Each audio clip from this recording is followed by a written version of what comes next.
Você está no canal Eu Estudo a Lição com o pastor Samuel Camilo.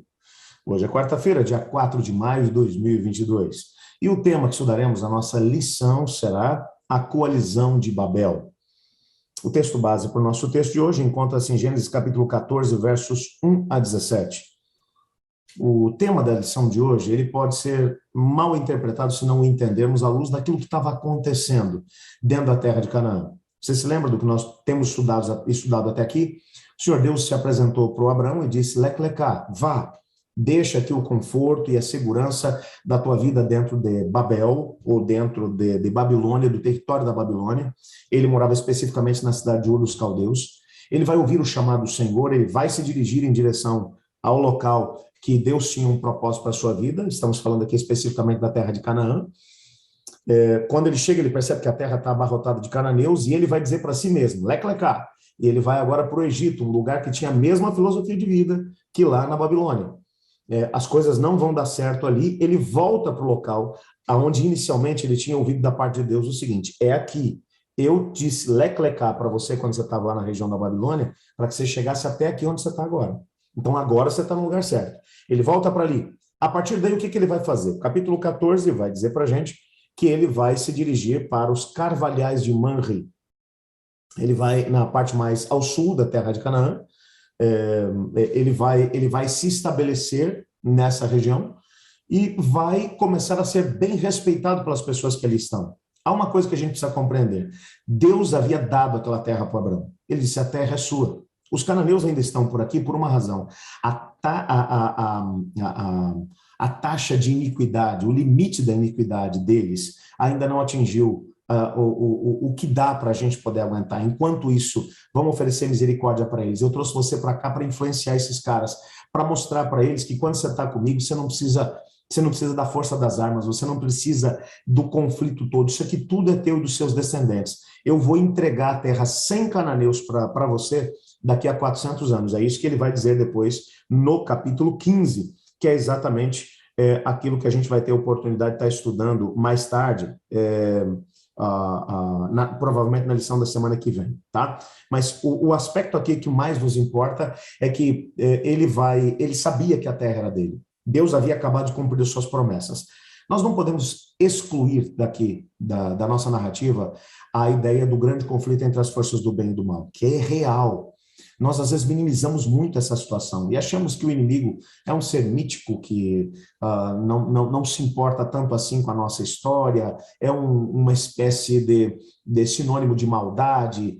Não, nós não estamos falando de seres reais que agem por detrás dos bastidores no mundo espiritual, não os podemos ver, mas eles agem, sim, para tentar influenciar a nossa vida, a nossa história. Deus tentando influenciar para o bem e o inimigo de Deus tentando influenciar para o mal.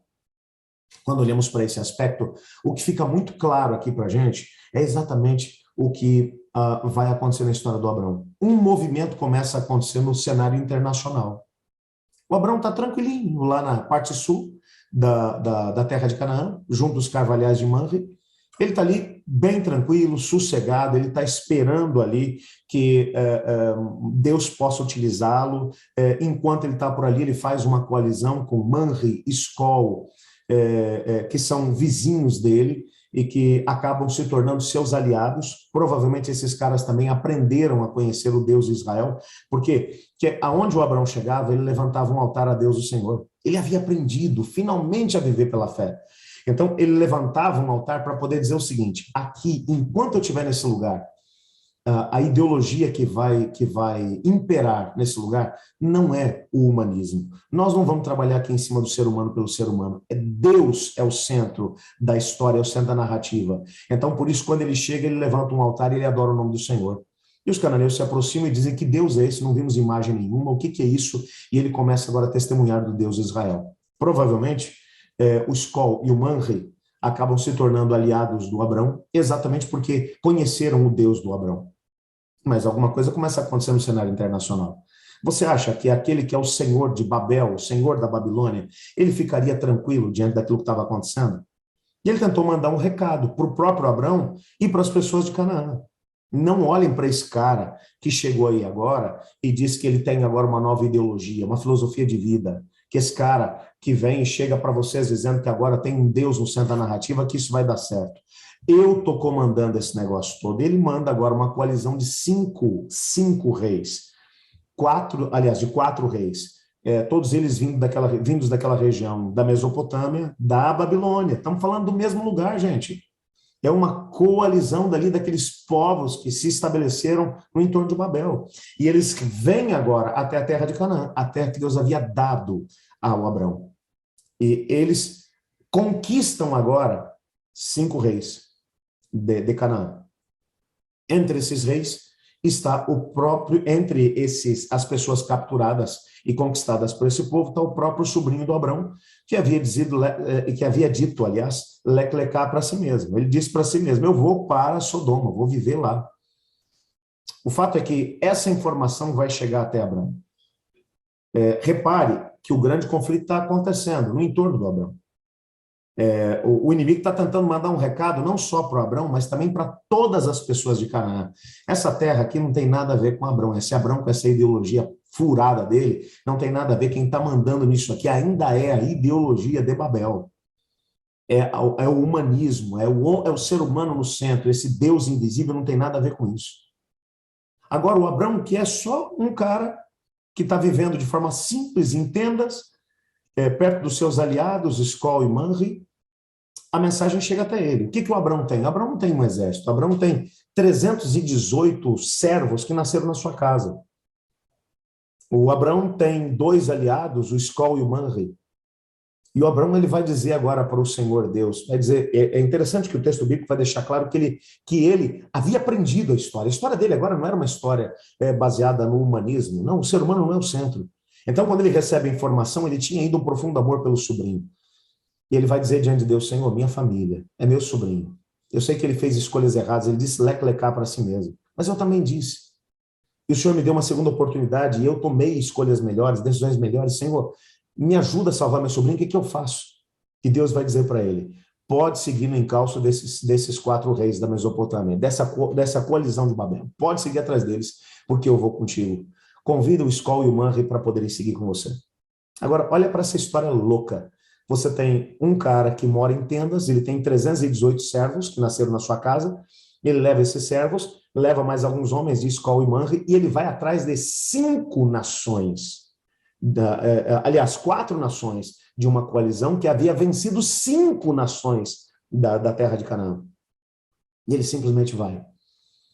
Ele faz um ataque furtivo durante a noite, e ele consegue vencer essa coalizão. Ele consegue vencer esses inimigos. O que os 5 reis de Canaã não tinham conseguido, ele conseguiu. E ele liberta o seu sobrinho lá. Sabe, quando você olha para esse texto, você percebe uma coisa. O que o Abrão fez foi uma completa loucura. Humanamente falando, não tem como você explicar aquilo que aconteceu. Não dá. Nem tenta explicar, porque não vai funcionar. O que está acontecendo aqui é: Abraão parou de dizer leclecá para si mesmo. Ele está vivendo o leclecá de Deus. Deus havia dito vá, e ele disse: Senhor, eu estou aqui. Agora é o seguinte, Senhor, os caras pegaram meu sobrinho. Talvez o Abraão nem tivesse a noção do que estava acontecendo na sua grandiosidade por detrás dos bastidores. O inimigo estava tentando mandar um recado para o pessoal de Canaã: quem manda aqui sou eu, não é esse tal de Abraão ou o Deus dele. Não escutem o que ele tem a dizer. E agora ele vem com um punhado de homens, e ele segue na direção dessa coalizão, e o que vai acontecer como resposta é que um cara com 318 homens, mais dois indivíduos, Escol e Manre, 2 caras, com talvez mais uma meia dúzia de servos ali, eles conseguem vencer uma coalizão de 4 reinos de lá, da Mesopotâmia. Qualquer pessoa que ouvisse essa história saberia de uma coisa: isso não foi serviço do Abrão. Não tem como ser. Foi o Deus dele.